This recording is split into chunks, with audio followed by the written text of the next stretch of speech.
good evening and welcome to the Man on Football show on the LFC Daytrippers channel for tonight. I am Gav, that's Seany and that's Keith, and for the next hour or so we are going to put forward the argument that big transfers for big money, hit and miss rate is appalling. Basically, Seany was the one that started this discussion. I think it might have been Sunday night. Did we do a Fat Pack for Sunday night, Seany?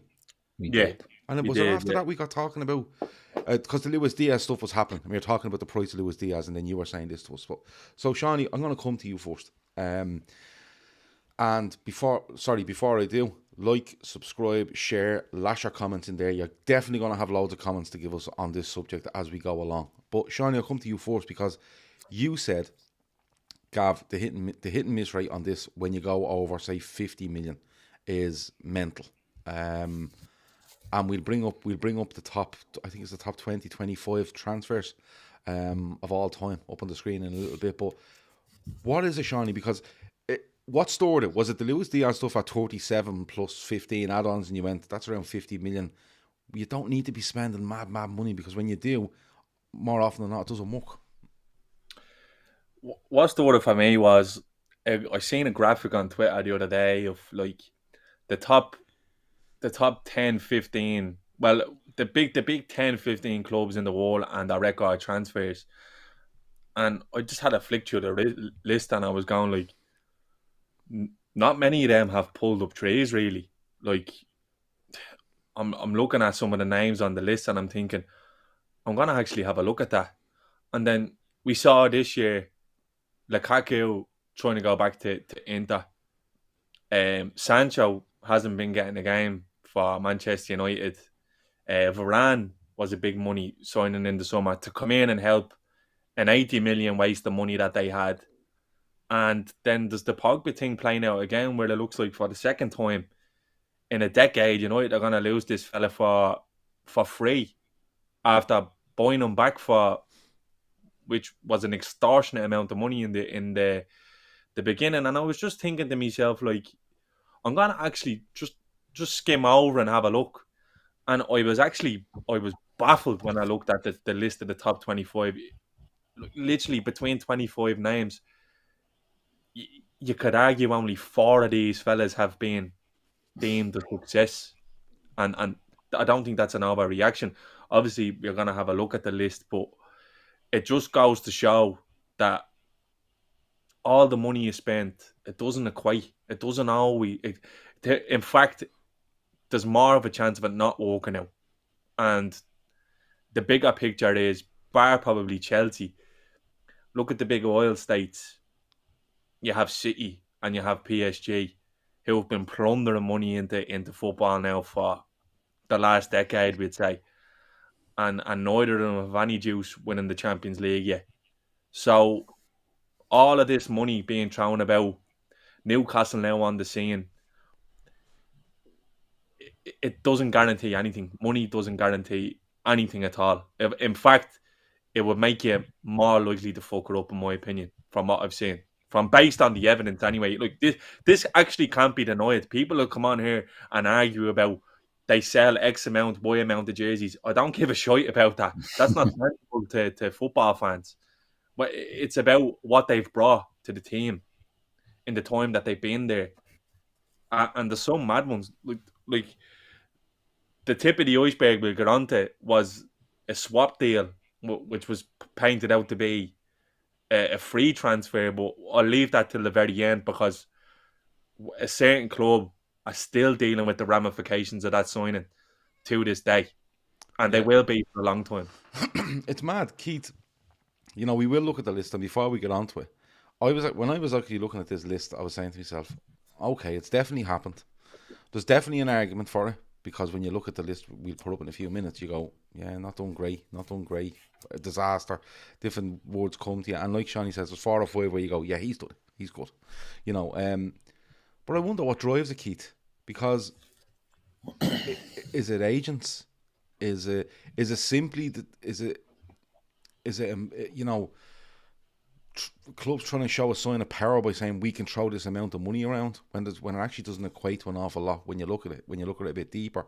Or is it just the way society has gone, because you see so many fans from clubs everywhere where they say to you'd see a player and it'd be like, he's available for 30, but he's 60, and they all want the 60 million quid fella, because they go, well, he's 60, it must be something, you know what I mean? There must be something there that makes him double what this player is, and most of the time it doesn't work.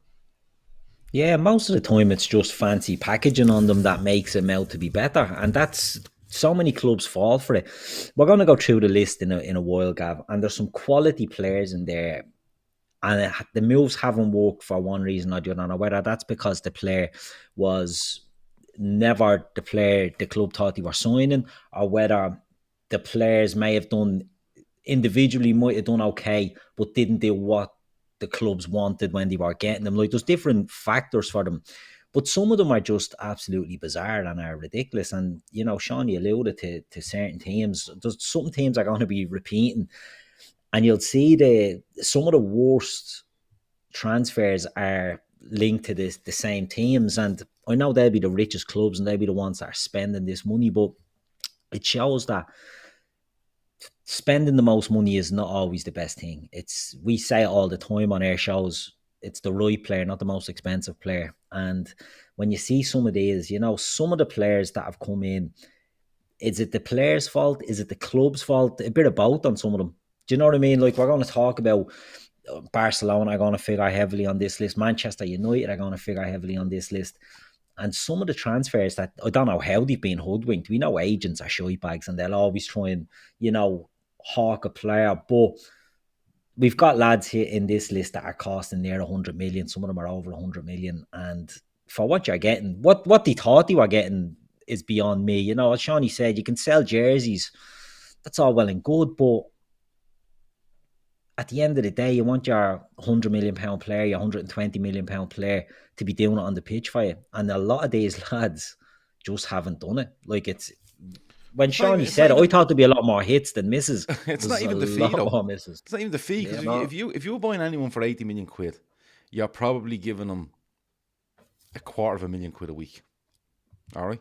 And so that's costing you 12 million a year. So that's costing you another 50 over 5 years, right? Yeah. 60 over 5 years. So now it's cost you 140 million quid. Listen, you're not getting the money back on jerseys. You simply aren't. You know what I mean? You can put that link I sent you on the chat, right? Just as you were chatting away there. I'm at the being flicking through there, right? And we only checked the first page. I'm at the going as far as page 5 there. All right? Right. Page 5, okay? So here's the list.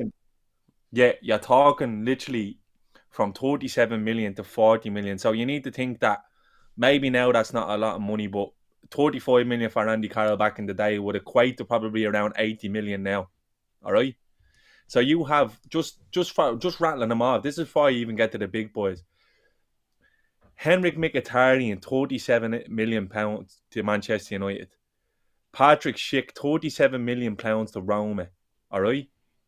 Alexis Sanchez to Arsenal, not a bad one, all right? Juan Sebastian Ferran, back in 2001-02, £38 million, which would be near enough 100 million soiling now.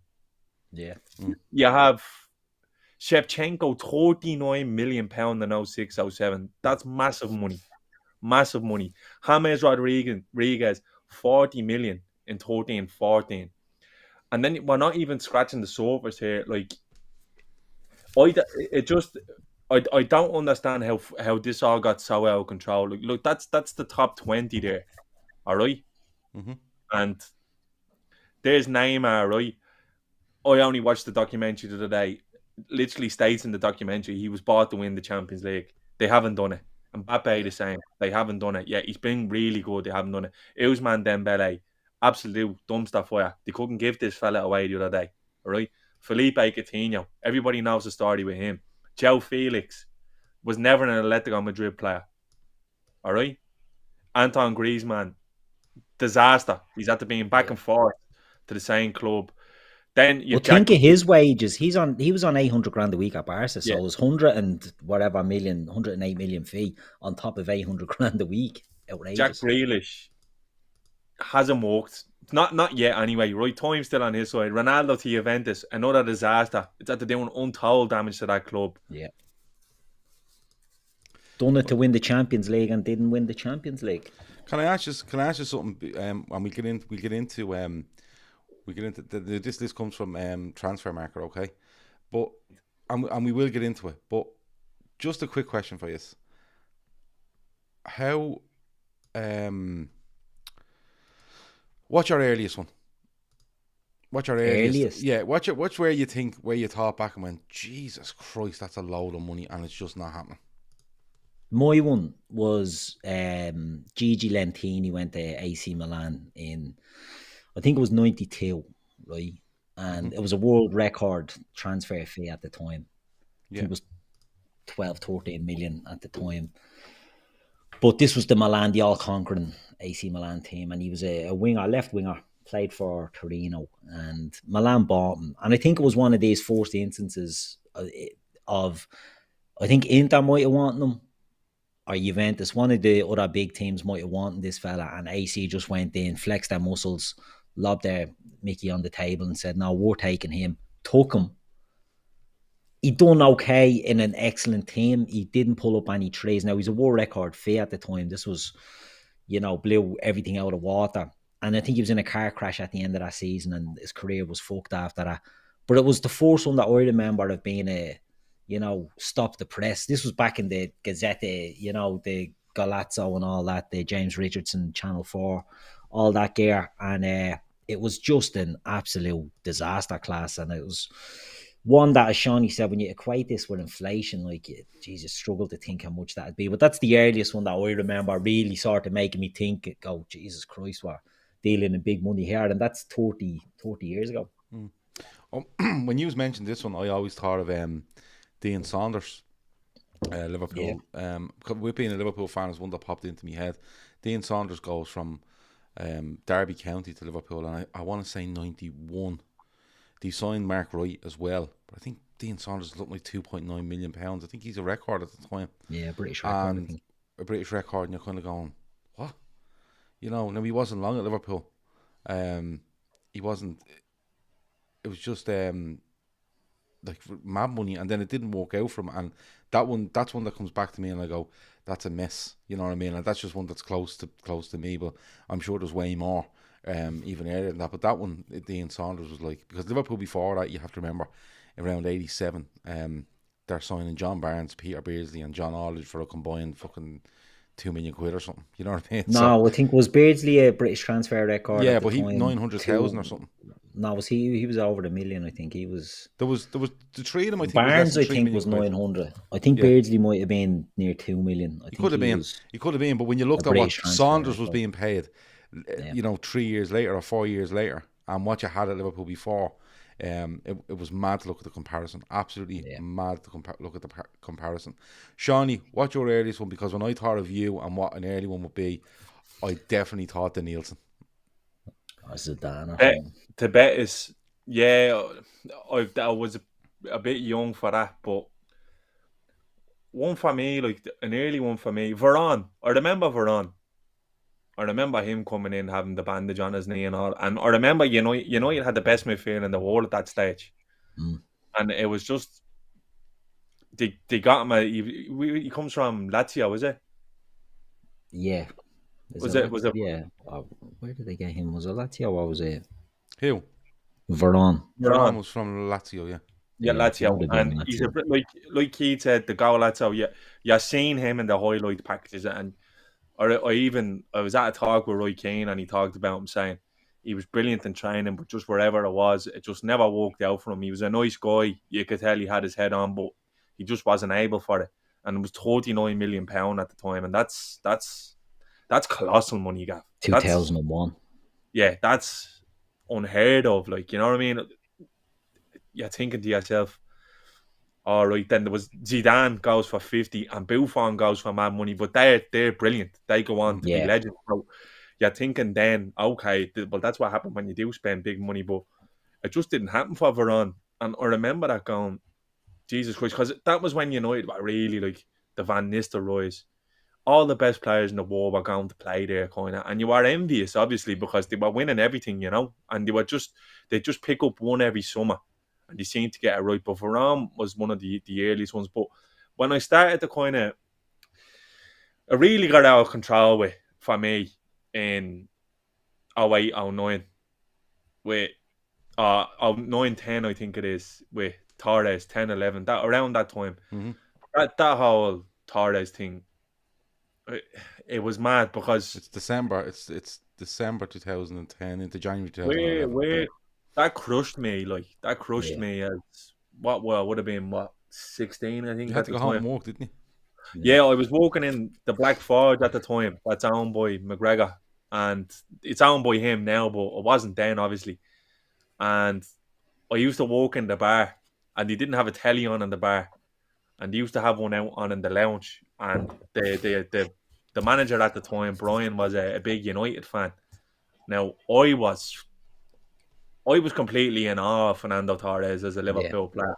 The age I was at, I was very what's the word I'd say, moldable, so to speak. Now I didn't have long blonde hair and wear the T90s and all, but it was a player that I really felt myself idolising, like number 9, being so good. But what you fail to realise, if I weren't being blindly sentimental, he was massively shy for the last probably 6 months before he heads off Chelsea.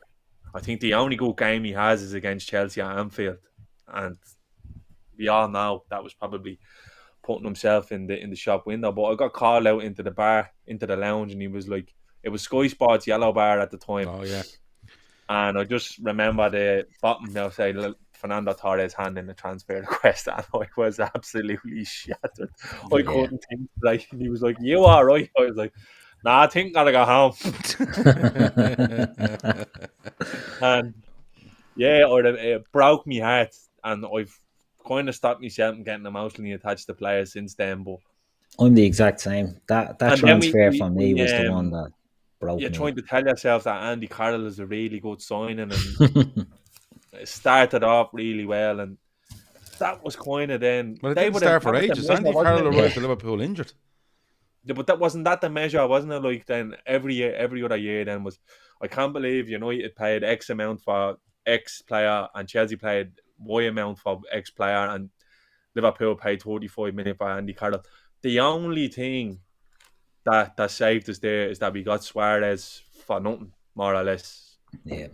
And if we had paid the 50 million combined for Suarez at the time, he would have been instantly worth it, because he hit the ground running straight away, and we all had a new. I think it ended up costing us 6 million. 6 million in total to get the team. But didn't Ryan Babel go around that time as well? And when you actually walked around, Liverpool made a profit. Bringing the other two in. But I know where you're going, because it's like when Suarez leaves then in summer of 14, and you're like signing Ricky Lambert now, and you're going, yeah, but we might have something different up front, and you're like, no, God, and then Chelsea end up a bleeding mishmash and win the Champions League with Roberto Di Matteo. But I know he scores in the semi-final, but I played about as much part in that season as Torres did. It just didn't work out for him. It didn't work. They got the player that had been at Liverpool for the 6 months period. He was crap after that injury. Yeah. And it killed me to say he was crap. His pace was gone. His head was gone. You can tell he just didn't want to be at Liverpool. His confidence was just shattered at that stage, wasn't it? He wasn't the player, wasn't the killer. His last game was away to Wolves. And I remember he scores and he doesn't celebrate. And I'm thinking, he's gone. Yeah. He's gone. And it just... No, it's not. It's away to Blackpool. No, his last game was away to Wolves. Did he not play Wolves? Yeah, I thought he done well against Wolves. No, we get beaten by Blackpool. We beat Wolves. Yeah, no, we beat Wolves 3-0 and he scores, but I'm nearly sure he scores away at Blackpool under Dalglish, and he's gone within the next couple of days. Maybe I'm wrong. I do remember. Yeah, I remember Blackpool. Time, but like, that was kind of the start of it then, wasn't it? Like, Chelsea had a load of bleeding clangers as well before that. They paid mad money for Shevchenko, but again, like, it doesn't work. Yeah, like, there's a perfect example. We paid 35 million for Carroll because he was a future England international playing in the Premier League, and we got Suarez, who was literally banging goals in for fun in the Eredivisie for a couple of years before we bought him for for less than a snip. So like, it's absolutely mad. Like when you look back, and that Carroll deal would have been the equivalent of an 80 million yoke now. You're right. I'm wrong. It was Wolves. Blackpool was 2 games before. Yeah. I actually, do you know what? I've Blackpool in my head. I might be right in saying I think we get beaten by United in the Cup in Dalglish's first game, and our first league game is away at Blackpool. And we get beaten as well. Yeah. I could be wrong, but that's why Blackpool always sticks in my head around that time. But no, Wolves. I think that's a true. I remember it because I remember after that game going, he's gone. He's gone. Yeah. Because he picked up his form slightly in those last couple of games, wasn't it? And people are like, oh no, he's on the way back, because he had been Malodjan up till then. And Kenny coming in, it's like, oh, look, give Kenny a chance. And he was just, I'm out of here. All the body language and all was, I'm gone. And that was a killer. That was the last one for me that I got so upset about. And I'm older than Shawnee. I wasn't bleeding a teenager when this one happened. You were 25. I remember... I was actually a married man and all at this stage. But I remember walking home from work and the news had broke, and I met a neighbour of mine. He's sadly passed on now. We're a huge Liverpool fan from the flats as well, Paul. And I met him on the quay, a friend of my dad's, and we were talking about it, and he's like, selling Torres, I can't believe it. And the news breaks, says, we're signing Andy Carroll. He's like, Andy fucking Carroll. He couldn't believe that Andy Carroll was the one we're bringing in. And the desperation around it was just that show. I think that showed stinking. a massive naivety of FSG in the early days. You know, a real money ball. That was Camoli, wasn't it? Yeah, but FSG are there, and I think it's a real money ball thing. You know, 35. If he's gone for 50, we get this fella for 35, and he's younger, and he's an England international, and you know, or he will be an England international. They were probably looking at it going, we get 3 years out and we can sell him for 60, 50, 60, whatever it might be. They replicate the Torres deal, because Liverpool signed Torres for 28, I think. 27-ish, yeah. So they're probably looking going, we can get 60 off 35, and it's a bit of naivety. It never happened now, before we move on, because I know obviously Jurgen Klopp, he wouldn't sign Suarez now, probably because you do the background checks and there's red flags. But the Andy Carroll thing, you know, he'd only broke into that Newcastle team, done well in the Championship for them, and only had a few Premier League games. And it was a lot of money for the player that wasn't mature enough. And hindsight's a great thing, but he just wasn't mature enough for that step up. He didn't want to move from Newcastle, not that far away. He did not want to move. And it was just a disaster when you look back at it from the very start. And the fact that we paid so much money, and that hung over Liverpool for so many years as the record transfer. Yeah. You know, it was an absolute stick to beat us with until it wasn't. Now it's forgotten about. I know, yeah. When you look at them though, Shawnee, because you mentioned a couple of prices there going back to 2010, 2002, and you're saying about inflation and stuff like that. Is it still the same market? It's just that times have moved on and more money perceivably has to be spent. You know what I mean? I think it's changing now because a lot of the players seem to be going the free agent route now and run their contract. So kind of you defer from going into these big, huge money signings now. Of course, it's different. Neymar changed the game for everyone. After that, it was a free for all. See, when he went out for 200 million, then you had money getting thrown about. You know, you go get Pogba for 90 odd. So, look, you look at now the power agents have, and Haaland will move next year for 75 million, which is a brilliant price for him because, look, if he's on that contract, you'll probably be playing 200 to 250 million for him. That's just the truth. If you want them, that's the sort of fee they could command. You know what I mean? Free agency seems to be the route now that clubs, players and agents are going because they know there's more money in it for them than there is for these clubs. And it's only the likes of Dortmund. Who else would you look at? Someone like a Porto. The teams who are top of that class in their countries, but will be selling up to the bigger clubs in Europe. They're the ones now who are going to be looking for the big fees and getting them. So you'll have like Dortmund in the next few years. They're going to make money on Bellingham. They'll make money on Haaland.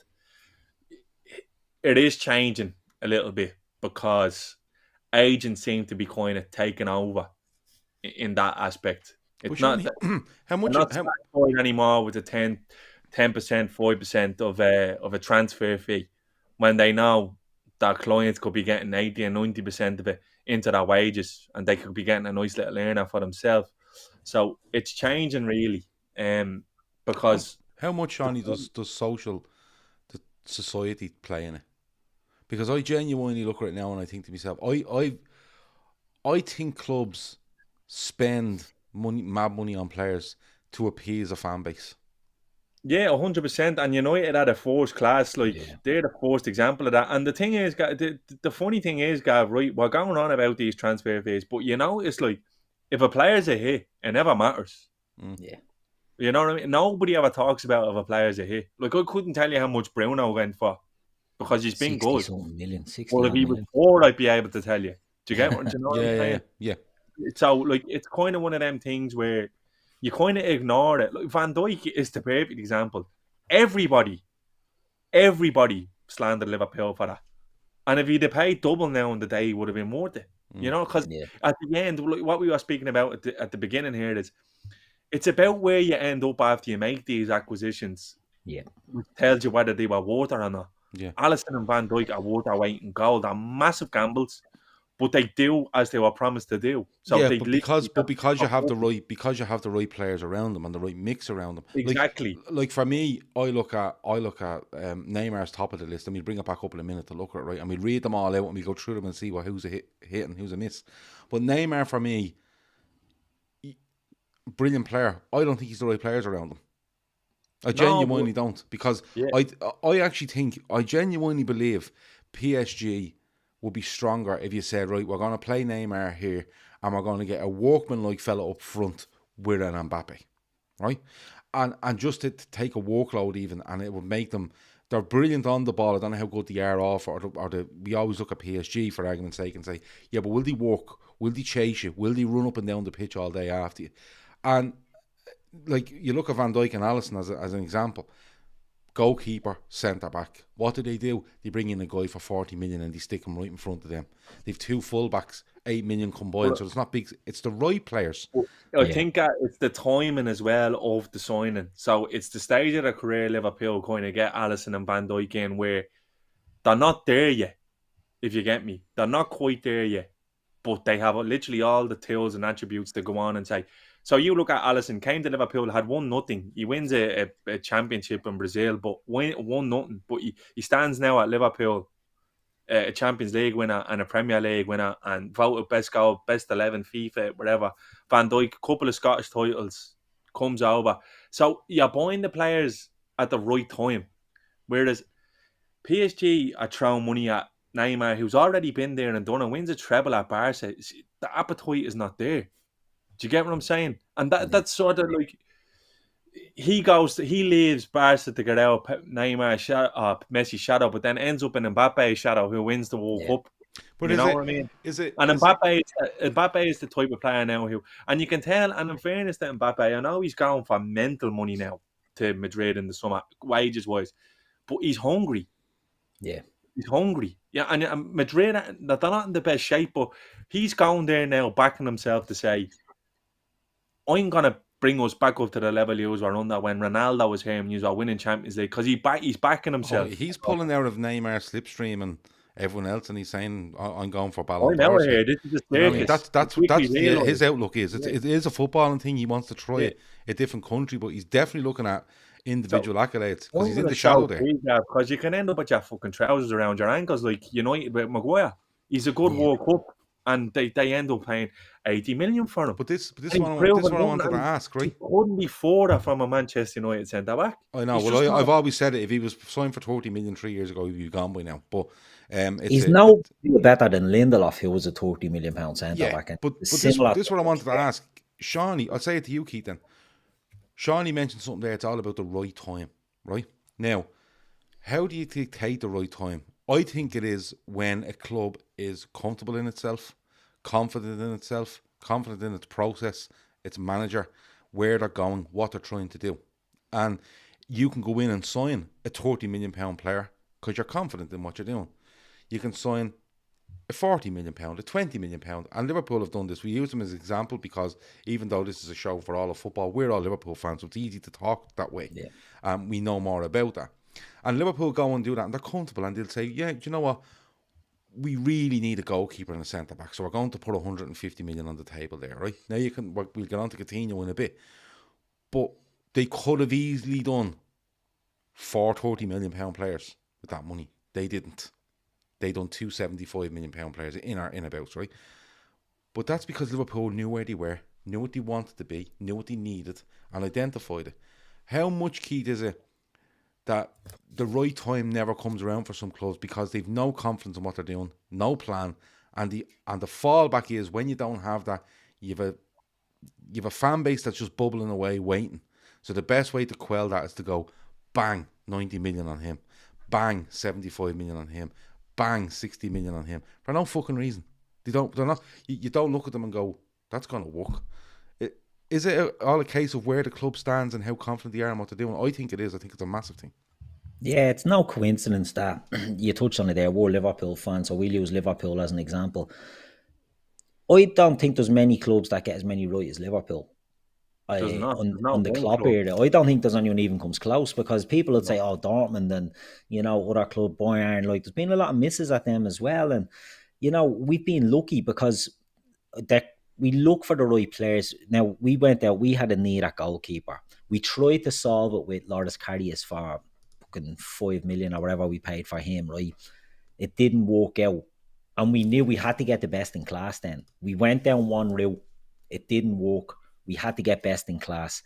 We were linked with, Roma acted a maggot that summer, didn't they? And then we were getting linked with like Jan Oblak and all that sort of thing.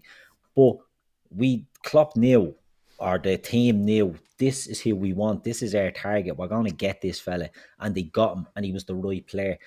We missed out on Virgil van Dijk because of Blackpool going on the roller coaster. We didn't panic. I remember at the time everyone screaming for Stefan de Vrij, I think was the next name on the list. And everyone's like, oh, get de Vrij, you'll get him in. Klopp didn't want any of that. He's like, no, the right player. It has to be the right player. We don't care what we're paying for him. It has to be the right player. Liverpool have done it very successfully. Now, if you look at, and we'll use Manchester United as an example, because, like, not to have a dig at them, but I think they're not the worst. I think Barcelona have been worse, but Man United are up there. They went out, and you mentioned Paul Pogba earlier. They bought him back after losing him on a free, and they lost him on a free because they weren't convinced of him. Alex Ferguson wasn't convinced that Paul Pogba could do a job in the Premier League for them, and then goes off, does well at Juventus. They bring him back, and they hadn't got a plan for him. Manchester United did not know how to use Paul Pogba, so they spent 90 million on this marquee signing, and they didn't know how to get the best out of him. They still don't. And then they spent another 200 million on midfielders to try complement them.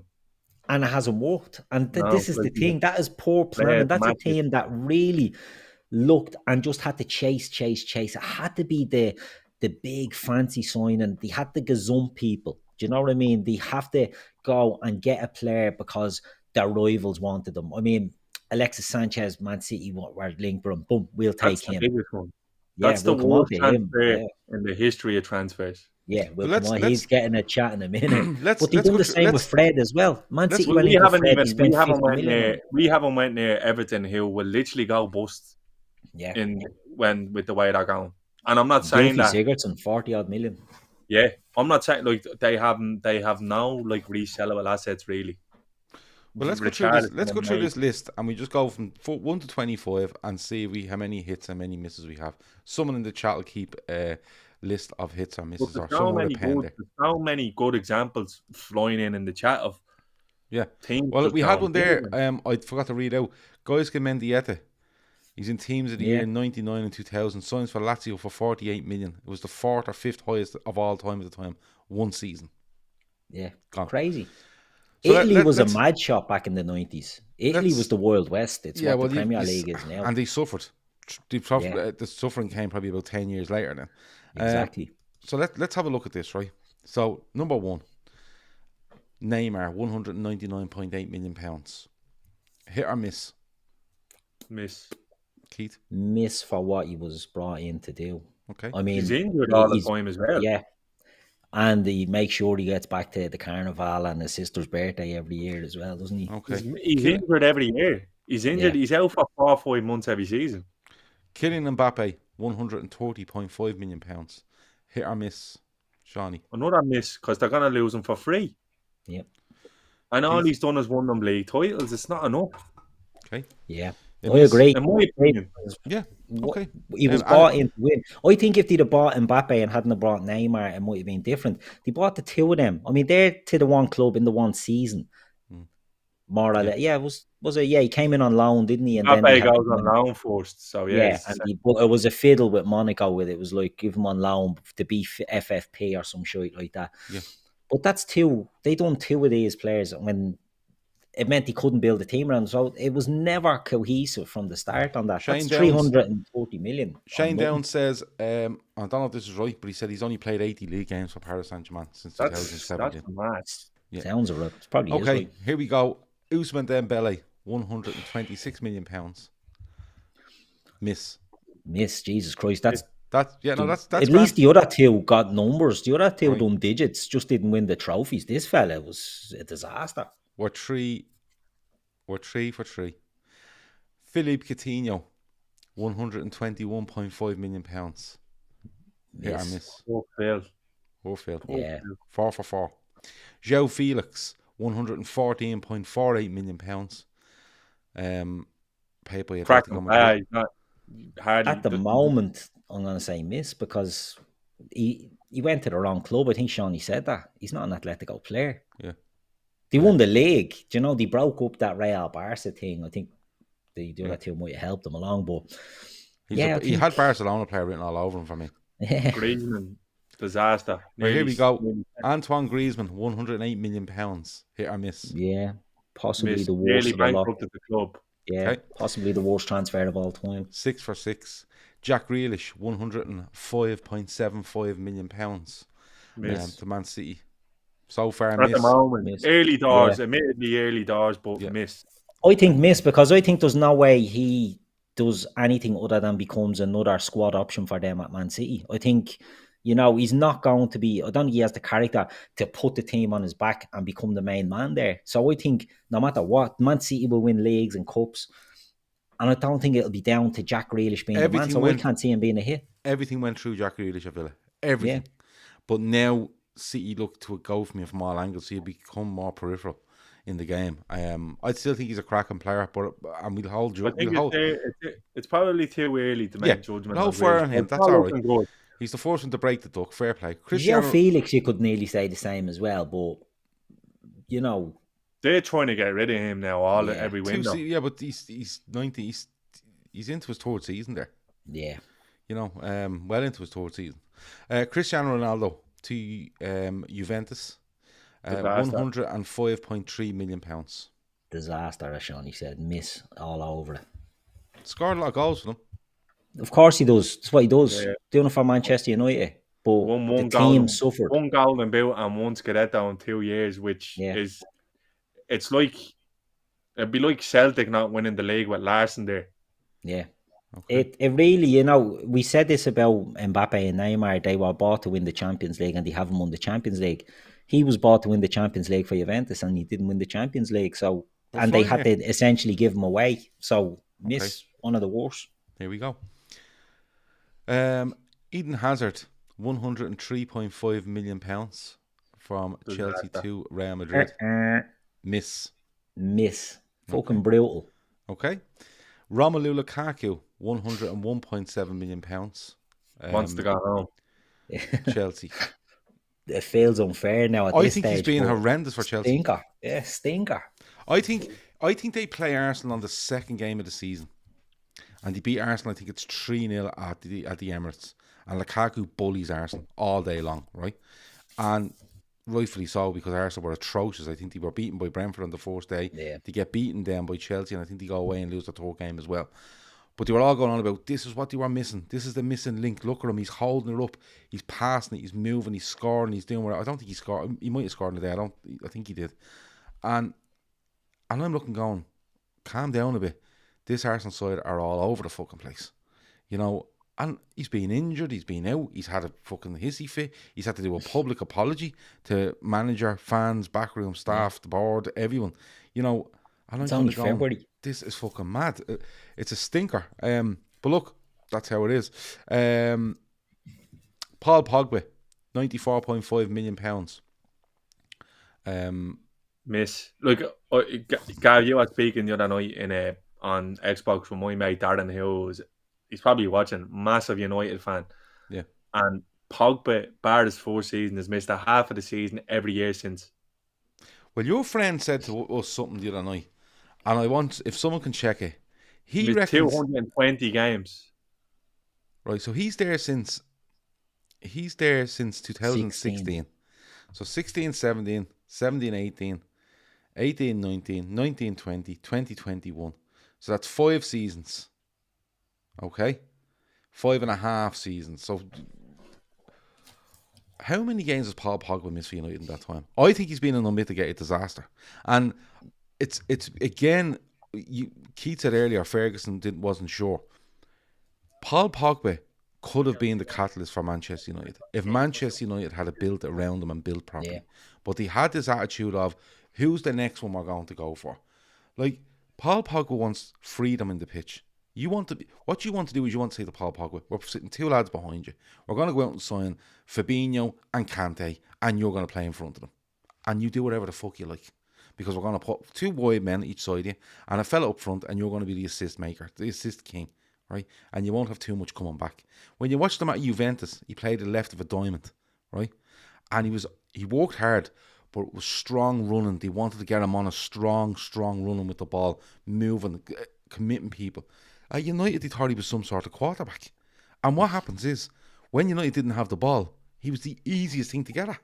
Because you just went, where's Paul Pogba? There he is. Go at him. Because he's not going to chase you. It's been an unmitigated disaster, and he's going to walk for a free again on them. So he's probably cost him 200 million quid overall, and he's going to walk for free.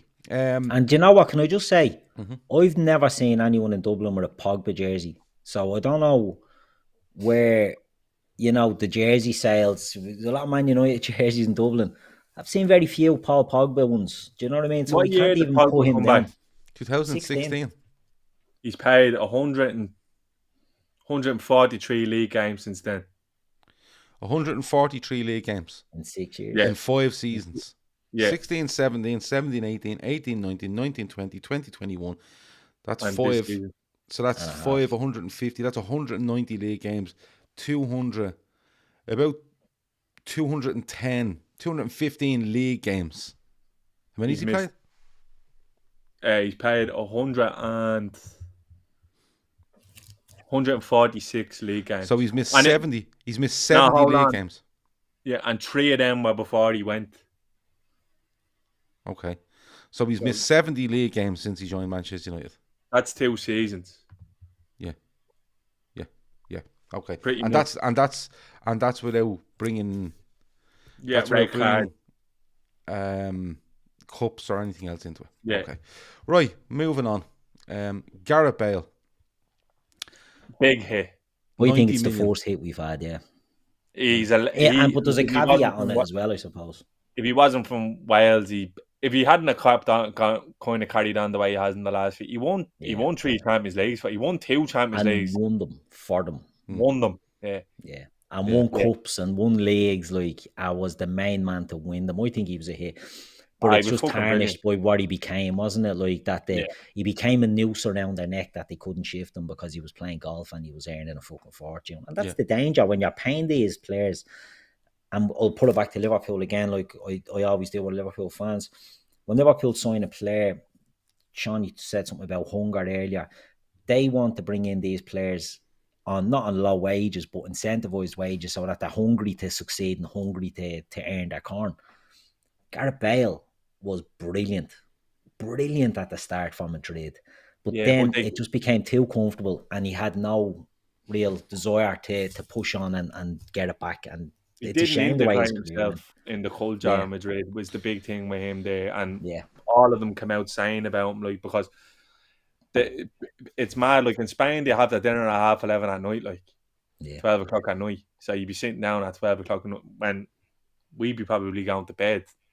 And that's when he was going to bed and all his teammates were going, you don't come to anything with us or anything, Marcelo said. So he kind of outcast himself a bit. But again, Gav, like you said earlier, 12 and 13 there is Ronaldo to United, or Ronaldo to Madrid, and Bale to Madrid. And it's timing. Bale leaves as the PFA Player of the Year, and he just explodes. He explodes on the scene at Madrid. Yeah. Because he's something different. He's the left foot. He's a wand of a left foot. He's big, 6'1", 6'2", strong, powerful. It's not what you're used to in Spain, especially from the Real Madrid side. Ronaldo was the right-footed version. It was pace and power. It was at that time, Ronaldo was, but he was starting to change, and they replaced move him inside and be a centre forward when Bale could come in there. Yeah, it was. All right, but it was about going to the right club at the right time. Both of them were right clubs at the right time, and they were both successes. Gonzalo Higuain, £81 million to Juventus. Disaster. Okay, that's grand. We don't need much more. Neymar, I think, was fairly 79 million to Barcelona. Yeah, wins the treble, and they get €250 million for him. So that's good. I don't know what score we're at now at the moment, but the misses are still winning.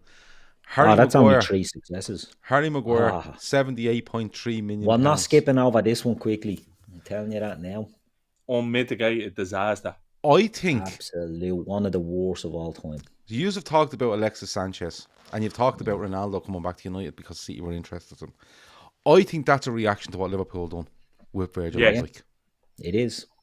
They've spent 75. We'll show you. We'll spend 80. Genuinely, I think that, because they go in there with a bid of, I think it was around 60 million quid for him, and they're told no by Leicester. And Leicester sitting back on, these idiots will pay. There's no doubt about it. These idiots will pay it. Because we'd seen Alexis Sanchez come in before that. You've seen what they've done with Pogba a couple of seasons previous. They're going to pay it. I think they signed Lukaku before that as well.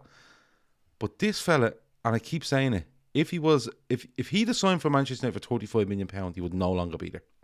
100% no longer being there. And they're still paying off that fee, by the way.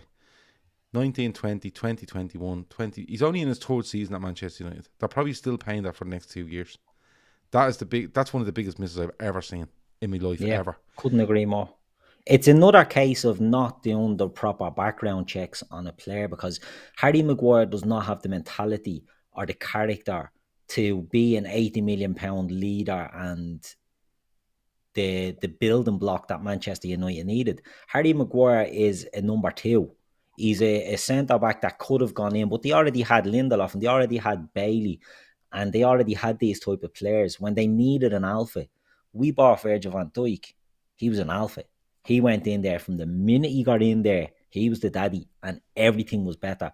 Harry Maguire went into Manchester United, and if you look at him now, I've never watched a Harry Maguire performance where he hasn't made a mistake. Now, it might not have always been punished, but there is always a mistake. Whether it's been cut out of position, whether he gets run past too easily, he doesn't have the minerals. And when you throw an 80 million price tag on someone like that, he can never succeed. His best form at United was when they used to sit back and look to defend and hit you on the break, because he can head a ball. When you asked to do anything else, do you remember the game at Arsenal where he just kept giving it to fucking Arsenal? Do you remember it? He kept getting the ball at the back and he tried to play one crossfield pass at one stage. And when I say it was not within 20 yards of nobody on the pitch, never even mind an Arsenal player, it was nowhere near. It's just one of the biggest, weirdest transfers I've ever seen. Liverpool had fought. They were the big ones. Chelsea did the same at Kepa then. Yeah. True. Yeah. Alisson was the bleeding most expensive keeper in the world for about 20 minutes. Yeah. And they blew their beans. Because but the thing is when we sign Alisson, there's no doubt that when Chelsea, who did he sign him from? Kepa. And let Bilbao. So when Bilbao are sitting there, they're going, yeah, man, Becker's gone for fucking 70 million quid here. And you want this fella, he's going to be the best thing since. And at the time, he was tipped to be he was going to topple De Gea and it was like 72 million. They went, all right, grand, and they fucking paid it. Let me see. We've gone past Harry Maguire. Frankie de Jong, £77 million to Barcelona. Miss. So far, yeah. I like him as a player. This is his 3rd season. Yeah. Yeah. He hasn't worked. And it's another case, we won't dwell too long on this. You buy a player from Holland and you buy a player from, let's say, Portugal. We've seen it with Luis Diaz, right? Their salary is low to start with, so you can bring them in and you can give them a deal. Luis Suarez, when he signed for Liverpool, was only on about 20 grand a week. Frankie de Jong's wages went from something like 12 grand a week at Ajax to 400 grand a week. The worst fellow was your man Dest. Wasn't he at... Serginho Dest, yeah. Was he at Ajax? He was at Ajax, yeah. He was on I think he was on about 8 grand a week. Yeah. And he went to Barcelona, he was on fucking... 200 monstrous money. Yeah. Matthias de Ligt, 76.95 million at Juventus. Miss. Didn't work for Couldn't force his way in. He couldn't force his way in. He will possibly be a good player for them. He's been good this year. Yeah. He's been decent, but... Well, again, they're nowhere near there. They won't win the league. So... 77 million pounds, like, that's a lot of bread. That's a lot of dough. Miss. Jadon Sancho, 76.5 million pounds to Manchester United. Do you hold out the jury on him as well, like you would with Jack Grealish? Because no, want to know why? Go on. I've seen Grealish down in the Premier League. Yeah, and I'm not sure. I was completely wrong. I don't think he has the pace gap for the Premier League. He doesn't look like he has the pace to beat a player. For me, as a winger. Maybe I thought maybe you could give him a bit of slack because of what's going on at United and the tactics and stuff. More of a number 10, but I don't know. He just doesn't seem... Well, probably a lack of belief. And look, what's going on at United at the moment. Yeah. Imagine spending every day with them pricks.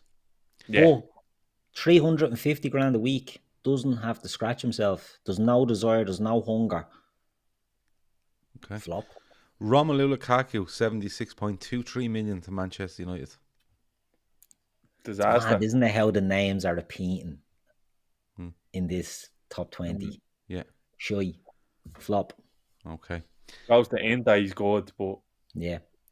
That's indicative, but more of an indictment of the player, isn't it? That he needs to play in a slower league where, right, it's still physical, but you can get away with the touch of bleeding that Romelu Lukaku has, and you're not going to suffer for it in England. I mean, he was decent at the lower teams in England, Everton, West Brom, and all the likes. But when he went to a big club and the pressure was on him, he just never done it in England. 252 people watching, 112 likes, so keep hitting that like button if you can, and subscribe if you haven't already. 2 people don't like the show. Leave a comment in underneath afterwards to let us know what you didn't like, and we'll do our best to sort it out. Must be Lukaku. Lukaku and Harry Maguire are watching. Yeah. Virgil van Dijk, £76.19 million to Liverpool. Absolute hoist job. Job. Yeah, that... I have to be honest, boys. When he signed for Liverpool, I thought it's huge money. But the fact we held off him, and held off because we couldn't go near him that summer, and waited, it got me more excited that we were waiting when it became clear. You would have gotten for 50 million if it wasn't for a trip to Blackpool. Yeah. On the fucking big stick of rock. But Shani said it earlier. If you'd have told me now that we paid 150 million for him in December, was it December 2017? Yeah, it was. It was, January it was 27th or something, wasn't it? When if you'd have told me now you spent 150 million on, I'd still think it's a bargain. I agree with Shani because he has been close to flawless for Liverpool for what's verging on 4 years now. You know, when Virgil van Dijk makes a mistake, the whole world talks about it. You know, when someone dribbles past them. Yeah, when someone dribbles past them, it was trending on Twitter. So, but lads, like, well, I know we're Liverpool fans, but I'd find it hard to find a fan of any club that wouldn't say that Virgil van Dijk on that list is probably the biggest hit of them all. Yeah, I mean, bar probably Ronaldo to Real Madrid. Ronaldo to Madrid. You're looking at that, but you have to probably look as well and say, or maybe the fella that's coming next. The lift from what Ronaldo gave Madrid compared to what Van Dijk gave Liverpool. I'm not comparing them I as don't know. players. Ronaldo's probably Real Madrid's greatest ever player. Yeah, he's definitely up there in the equation, Shawnee. But what I mean is, like, he's going to a team that's, 1 or 2 in Spain and always there or thereabouts for Champions Leagues. And he pushes them up and, he gets the Champions Leagues and things like that. Whereas Van Dijk goes to Liverpool, we were a laughing stock. The defence for Liverpool was an absolute laughing stock. And he comes in and we're in a fucking week. It's like, this fella's fixing things. This is blading Bob the Builder here is fucking sorting this out, not a bother to him. And the impact he had, different players. Ronaldo's a goal scorer and he's the poster boy. Gareth Bale, as well, as we said, was another attacking player. What Virgil van Dijk does, as you both said, if we pay double that, it's something Klopp says in his first press conference: judge me when I leave, not when I arrive.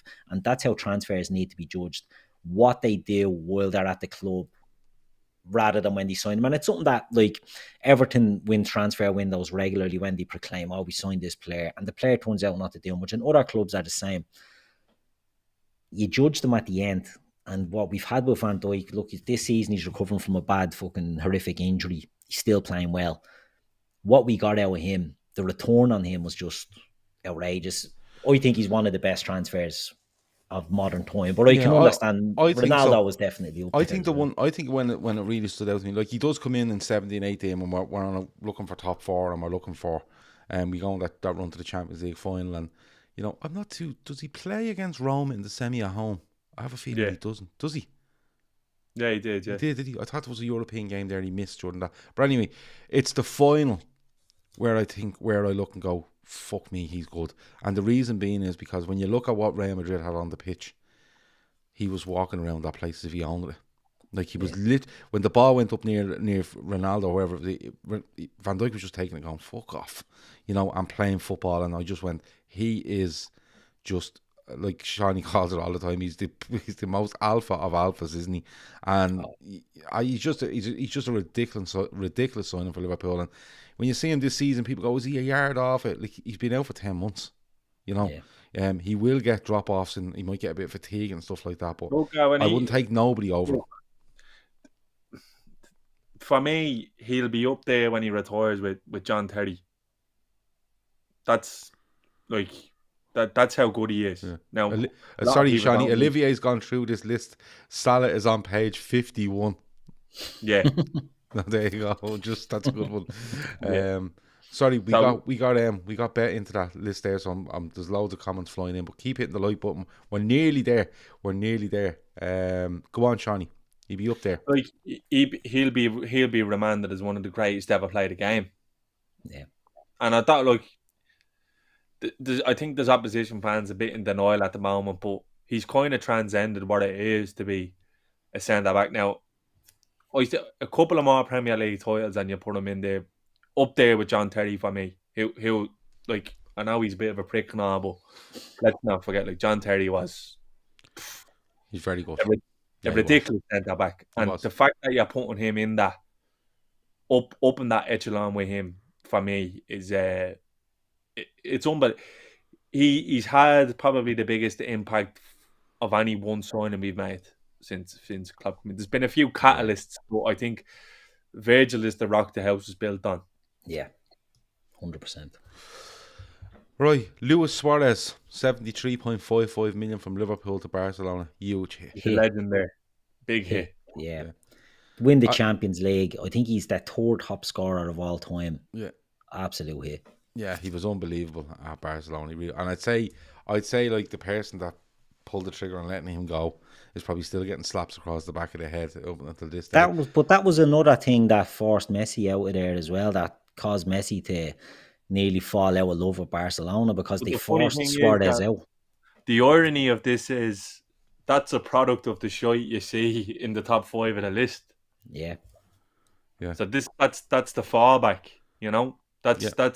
That's where the dominoes fall when you look at Coutinho, Griezmann, Dembele. Like, this is where they are. Where they are. Yeah, it's nearly 400 million on them three alone. Like, but the next one is Dusan Vlahovic, but that sign has only gone through in the last week, so we won't touch him. Kai Havertz, £72 million to Chelsea from Bayer Leverkusen, am I right? Yeah. I'm going to say miss on that. He won the Champions League, so, you know, he's scored some big goals for them, but he's not a regular in the team. Like, for that money, and he's not He's a been injured nail-on quite a starter. bit. Yeah, but even when, like, the 4 seasons, they didn't seem to know where to play him, and he's never really pulled up any trays. I think he's one that maybe time will tell. Okay. He's still very young. I think for the age he is, I think it's fair as to what he's done so far. I think I'd be holding a little bit. It'll probably be key as to see how he gets on long term if there is a long term under Thomas Tuchel. That's what I'm thinking on that one. And the last one, Havertz is sorry, before we move on, I think Havertz is another, we spoke about Kepa there. I think Havertz is another product of Chelsea just wildly spending on players that maybe they didn't need to spend on. So, you know, as a player, he's a good player. Will he come good? I think possibly. But again, you know, I don't think the transfer fee is a fair reflection of the player. But he's on the list, so we'll see how he goes. Yeah. And the last one on this, Lucas Hernandez, centre-back, £72 million to Bayern Munich. I know he was a big fan of Lucas Hernandez, but 72 million? Yep. Miss. Okay. That's only paid one. We haven't even talked about people like Di Maria or stuff like that. Manchester United, like, haven't even scratched the surface there. Nicolas Pepe. Well, I mean, the next one on the list is Nicolas Pepe. Yeah. So let's have a little word on him. 72 million. Well, and I remember Nicolas Arsenal Pepe, signing him. Yeah, but he was Nicolas championing Pepe, it because you had to pay it over 5 years. They sacked the director of. They sacked your man Raul Sanelli over that. Yeah. But the thing was with for me with him was when that summer, and I think it's the summer of 1920 they buy him. The summer of 2019, then, is it? Yeah. Okay, so Liverpool have won the European Cup. They haven't done much in the transfer windows. That's those seasons they do Van der Berg and stuff like that. And Pepe is being linked with Liverpool. And I promise you the money he's being linked for is... Who was he with? Wasn't Lille? Lille. Yeah. And it was like Lille's owner may push for somewhere around the £40 million mark. Right? He signs for Arsenal for £72 million after literally 2.5 months of being linked with Liverpool every fucking day. And who on Arsenal went in and went, 72 is probably the number. Well, your man got sacked over it because it turned out to be absolutely unbelievable. Emma Kavanagh, fair fucking play to him. He's the only one in here with a pen. He says 17 misses, 5 hits, and 3 undecided out of 25. And I don't think you can argue can we against just us. quickly go to 30, right, and just make it a nice even 30, right? So Nicolas Pepe, 72 million is 26. Hit or miss? Miss. Right? So we'll add on to the misses. Kepa is 27th, 72 million. Yeah, hit or miss? Miss. Zinedine Zidane, 69.75 million to Real Madrid. Monstrous hit. Monster hit. Ridiculous. No one mentions the fee. He was that good. Exactly. But as we said about Ronaldo and Bale and Van Dijk, they went in, and Suarez and Neymar to Barca, all the hits, they went in and they won trophies and they done the business, what they were bought for. The next one on the list, Arthur, 68 million to Juventus. I have it up there. Did you ever fucking go away out with that?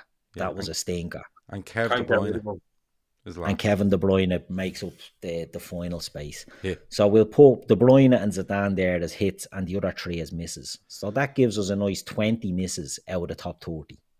20 misses, 7 hits, and 3 undecided. That will be updated. So there you go. And a quick one just before we do wrap up. I know we keep saying a quick one. I don't know how many quick ones you're having. I like a few quick ones. I heard. Nicolas Pepe, right? That's what she said. Yeah. Last night. Nicolas Pepe, 72 million to Arsenal, right? And we said Lille, gangsters, ripped them off. Mm-hmm. Number 31 on the list is Victor Osimhen from Lille to Lazio. And that's another one that Lille has absolutely scalded the team on. So it just goes to show, you know, you spend this big money, and it's Harry Maguire is an example. It's the selling team that are licking their lips and are more happy about it. And that tells you all you need to know. Shawnee, before we wrap up, is there a massive argument here to get more excited if a club you support or other clubs that you kind of have an interest in, or you're just a football fan, to be more excited when you see transfer fees that are around the 35 to 40 million pound mark, where you go, oh, with him, and have a little bit more of a deep think about it as to who's already in the squad, who he could come in for or link up with or replace over a certain amount of time, the manager, the way the team plays. Is it better to look at it like that rather than just buy the 80 million pound fella because he's 80 million? Surely that works. It's a FIFA generation we're in, I know, but I'm thinking along the Luis Diaz lines here, because he's 37 rising to maybe 50, and you can see a plan for him. Should we be doing more of that, and literally ignoring society, who I think are having a massive effect on the prices of transfers just simply because of their hunger for big numbers when it comes to players? Gav, for me, you shouldn't be looking at fees at all. For me, it's about trajectory and where the player are at the time of being bought. Like, we're buying Diaz now, who looks like he's about to explode. He looks like he's about to explode onto the scene. And it's about timing. If you're buying players at the wrong time, United probably got Sancho a year too late. Look at Haaland. Haaland's ready to blow. Mbappe is ready to blow. Them boys are ready to go on and dominate world and European football. Diaz is waiting to go to that next world-class level. You can buy...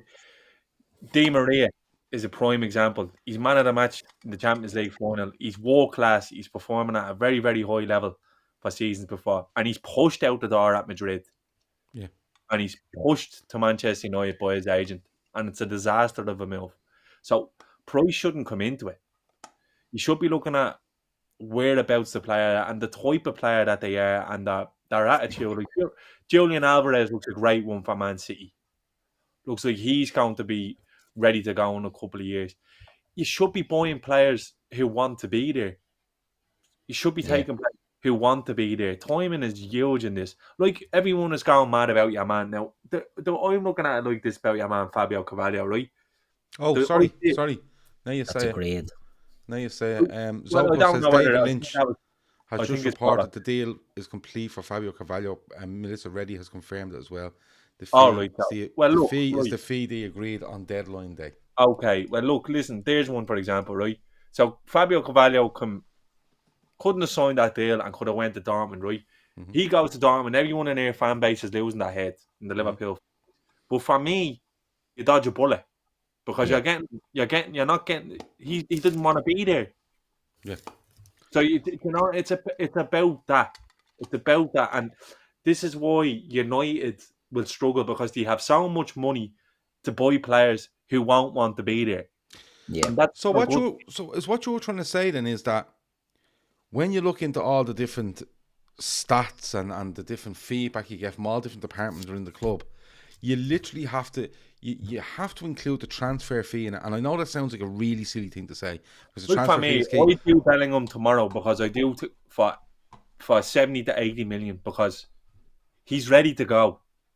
Yeah. Indy is reporting that we met with his representatives. He's ready to go. Like, Bellingham is ready to go. Jude Bellingham.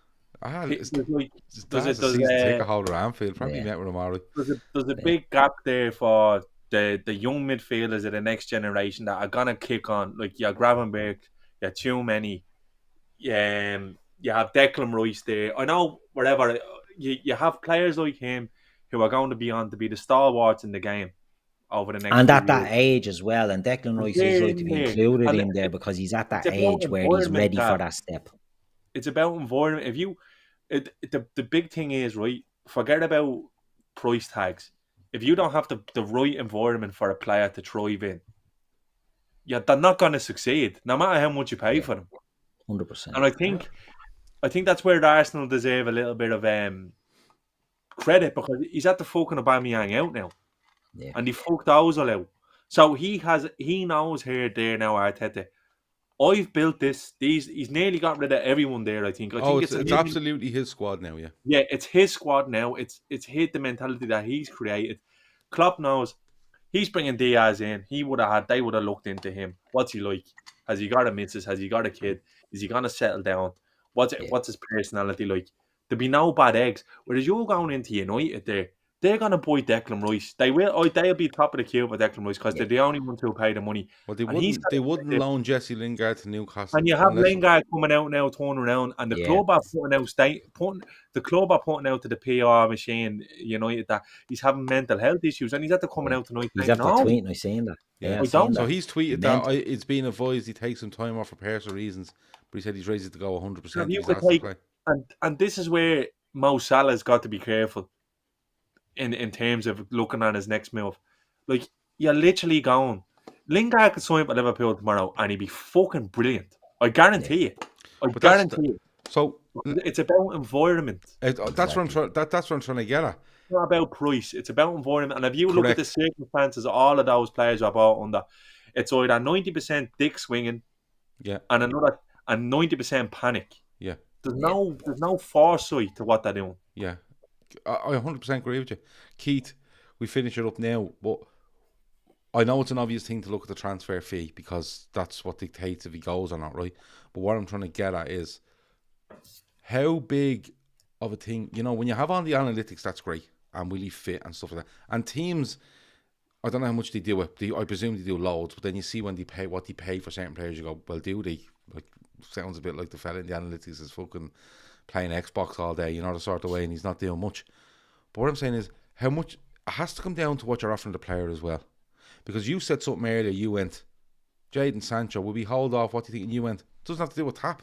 He's on 350 grand a week. What the fuck does he want to do? He's there for 5 years. He can do whatever he wants. Are clubs being too reckless in what they're offering the player as well? Forget the transfer fee. What they're offering players at certain ages is a fortune in money over a long period of time. And players at this stage now know, I'm going to get that. And that's my level now. For 5 years, I'm getting that. Even if I go on loan and have a nice time somewhere, I'm still getting paid that. Do clubs have to be more careful, not only on the transfer fee, but what they're actually offering players after doing these background checks? Because there has to be players out there where you go, if you give him 200 grand a week, I don't even know if he'll do it. Yeah. The sort of way. Whereas I know if I give this fella 200, he's well worth it. He's hungry, like a Bellingham or whatever it might be. But this fella might be, I wouldn't go higher than 50 or 60 grand because he's not going to work for it. Yeah, it's the age old thing, and if you look at, Alexis Sanchez goes to United and the ripple effects that has on wages, it's outrageous. Look at Juventus signing Aaron Ramsey. Aaron Ramsey was on about 400 grand a week at Juventus. He's signing for Glasgow Rangers for 40 grand, I think, a week. Juve having to pony up the rest of that. Gareth Bale goes to Madrid, doesn't bother integrating himself. He's on a whopper deal. He's playing golf. It's literally laughing in public at the club. The club can't get rid of him. It's a disaster. You have to signing players is right. The transfer fee and then the wages. The whole package has to be right. So you have to get the personalities right, and that's where Liverpool have been successful because they look at the person that they're signing, as Seany said, they're checking every little facet of his life and background. And while we might not look and think that, like, for example, Liverpool linked with Jared Bowen, everyone's losing their shit. Jared Bowen goes off the charts now, and everyone's like, geez, I wouldn't mind him. Because they do their checks, and he's a good player, but he's a good personality and all this stuff. You then bring them in, Diaz comes in, he's on about, I don't know, less than 100 grand a week probably. They hope he hits the ground running, there's room to reward him in other ways. Some clubs don't do that, they just give them big money, and then there's no desire. Manchester City can offer big money and can, as a club, can say, right, Jack Grealish, you may not work out, but you will be part of a unit here that some weeks you'll play the left side, you mightn't be in for 3 weeks, then you'll go in and you might play in a false 9 1 week. It's a £100 million player. But they'll just absorb him in because they can afford to do that. Manchester United will throw money at players and they can't afford the misses now because they're in the shits. They can't afford to keep getting these wrong. Liverpool are getting them right. Man City can afford to get them wrong. Chelsea can afford to get them wrong as well. But there's not many teams that can. And you see so many of them now. As we said, Barcelona in the gutter because of poor management. Juventus in the gutter because of poor management. How long can it be sustainable? Do you know what I mean? I don't know if I don't. You see, I don't think sustainability is the actual question. I think it's money makes the world go round, and people just keep putting money into football. But what I'm saying is that on a whole, it's probably sustainable. But for certain clubs, it most definitely isn't. You know, like you could say clubs. Manchester United as an argument go, well, they have loads of money, they'll keep doing it. But where are they going? You know, at the end of the day, where are they going with it? And there's only so much fans will put up with where they go, lads, I don't give a fuck how much money we have. Can we not just go out and sign? Like, I can't understand for the life of me how Manchester United fans haven't gone out and went, listen, if Liverpool are going in for that player for 30 million, we go in for that 30 million. Don't go and sign some for 70 million next week to make us look bigger than Liverpool. Stop it. You know, the sort of way. They should be literally hanging on the coattails of what likes of Liverpool and other clubs are doing and going, all they can do, Gav, is off our wages. Yeah, I know, because and that's the biggest mistake that we won't, like, I'll just say, like, I'll go back to it, like, Alexis Sanchez, the worst signing in history. He's completely Titanic to that club because the wages that they're on. That's the level now. And everyone knows they'll pay 400 grand a week. Do? They cannot sell a single one of them players. They won't be able to sell a single one of them because they literally won't be able to get anybody to buy them. Yeah. But they never learn.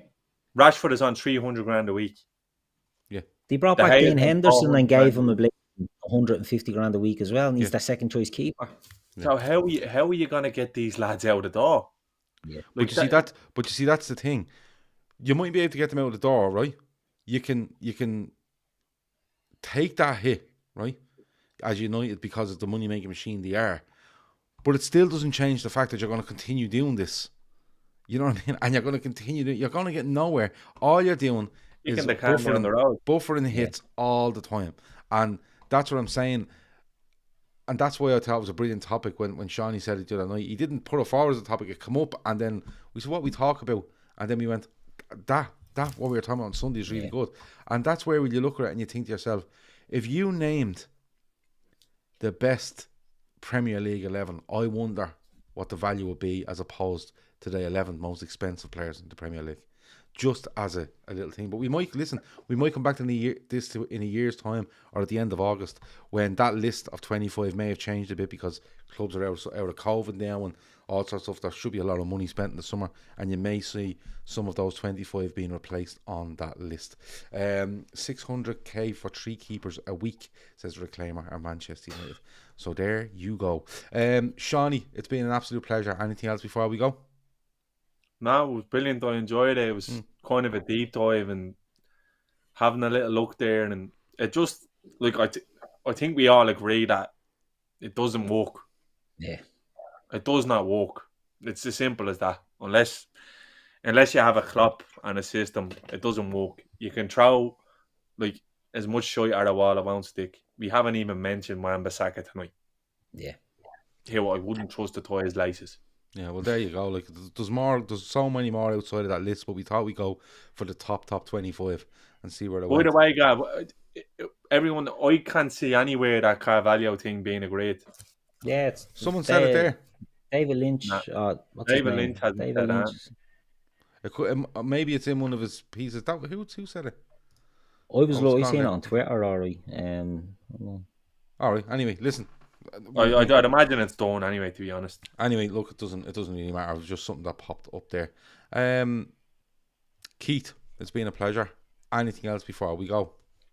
We should do one of these on the kits of AFCON because it's been absolutely whopper. Some of the kits in that tournament are absolutely sensational. So that Egypt one is belter. Cracker. Absolute cracker. I like the Egypt's keeper one.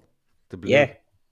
They're all the really business. Like yeah. Cameroon's deadly. You know, so many good kits in that. So do you want to come on a Monday night with me? And we'll talk about the AFCON kits and great kits of the past. Yeah. Yeah, you're there you go. Because you spend most of your time on the internet looking up old kits. So yeah, we'll do that. We'll do that on a Monday night. All right.